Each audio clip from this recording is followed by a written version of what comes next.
Hello everyone, my name is Karen. Welcome back to my channel. I make bookish and college related videos, and unfortunately I need to start off this video by saying that I have been quarantined this weekend, or I've been told that I need to quarantine. So I'm stuck in my dorm room all weekend, but that finally gives me the time to sit down and make a video. Hold on, my hair is a little... That finally gives me the time to sit down and be productive all weekend. I'm literally locked into my dorm, nowhere to go, so might as well get stuff done. But anyway, I have been utilizing the public library a lot more, and I wanted to come on here and talk about some of the books that I have read and some of the books that I have borrowed. But also, the public library here, they give you a receipt telling you how much money you have saved by using the public library. And so as of September 8th, I've saved $67.97 that day.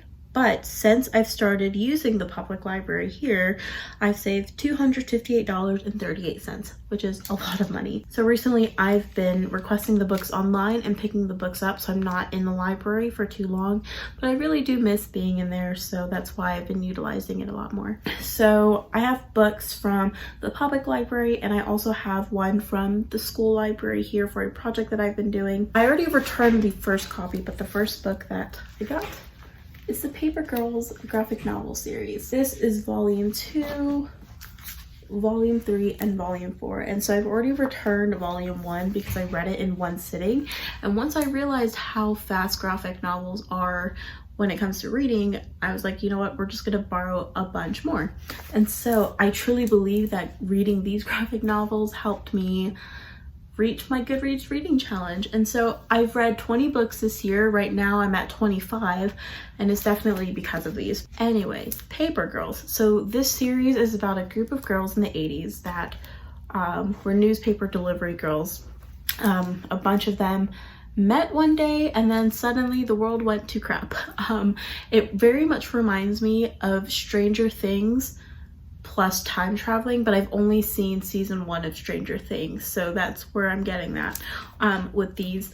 I also don't really know how to describe this book series other than the fact that this group of 12, 13, 14-year-old girls are time traveling. They're meeting their future selves, and they have to try and find their way back home.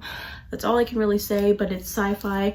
I realize as long as the sci-fi is fast with reading, I can get through it. I'm usually not a sci-fi type of person, but I really do like this series, and I love the artwork and just the color palettes of these graphic novels, and I absolutely love it. And I see that this graphic novel series has definitely won awards and stuff, and so it's a great series.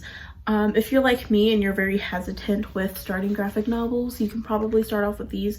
I will say I would borrow multiple at once, because once you finish the first one, you're left on a cliffhanger and need to pick up the second one right away.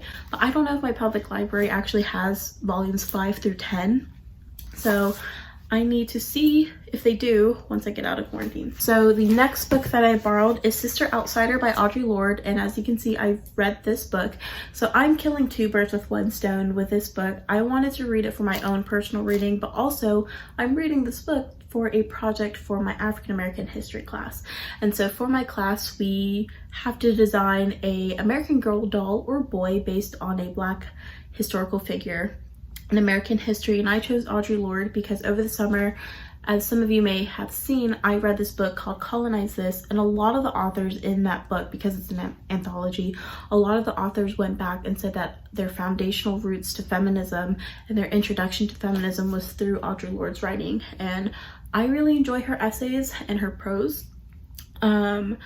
I have not read any of her poems yet, which is something that I really want to do sometime soon, and probably something I'm going to have to do for this project. I highlighted a bunch of different quotes and essays in which she talked about race, class, and sexuality all in one essay, because my whole goal of the project is to say that Audre Lorde deserves to be memorialized by an American Girl doll because she represents the intersection that activists today often overlook or often represent. And so yeah, I really enjoyed reading Sister Outsider, and on top of that, I also borrowed Zammy, A New Spelling of My Name by Audre Lorde from my school library. Also, if you don't know who Audre Lorde is, she is a poet. She is well known for her poems and essays that talk about lesbianism and race and class. and just sexuality in general. And she's a big activist. She was a professor, she was a librarian, just an awesome badass person overall. And so I hope to learn a lot more about her through this book and some of the essays that I hope to pick up. So the last book that I picked up is Minor Feelings: An Asian American Reckoning by Cathy Park Hong.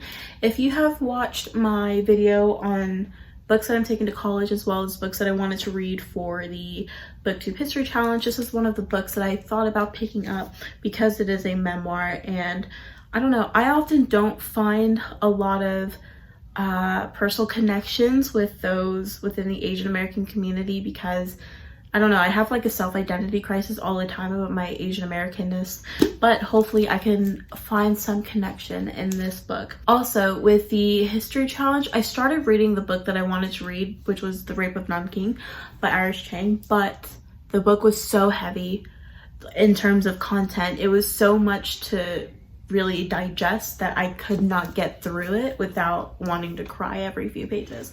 But I think I'm definitely gonna reborrow that book and go back into it and try and finish it up because it's a lot of information, but I think it's a lot of good historical information that should be out there and should be known. These are the books that I have borrowed from public and school library, and I'm really happy with all of the books that I've read so far, but mainly I've been reading graphic novels and I have been enjoying it so much. But if you have any suggestions for graphic novels, please send them my way because I am now getting into this. Also, I really want to read graphic novels written by women.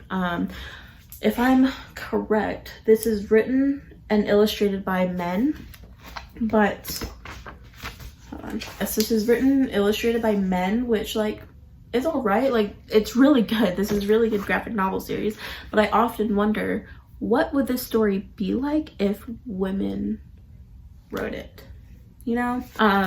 So definitely send me any and all graphic novel recommendations, and maybe I will do a whole entire video about it because I am just so excited about this series and I'm so curious as to how it's going to end up for these girls. Anyway, that was a quick and short video of me talking about the books that I got from the library.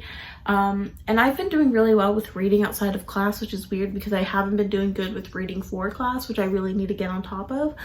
But anyway, that is it for this video. I hope you all enjoyed. I hope you're not all quarantined, but if you are, I hope this video brought you some company. I hope you all enjoyed this video. If you did, please give this video a thumbs up and please subscribe. I have a new video coming at you next week. Bye everyone.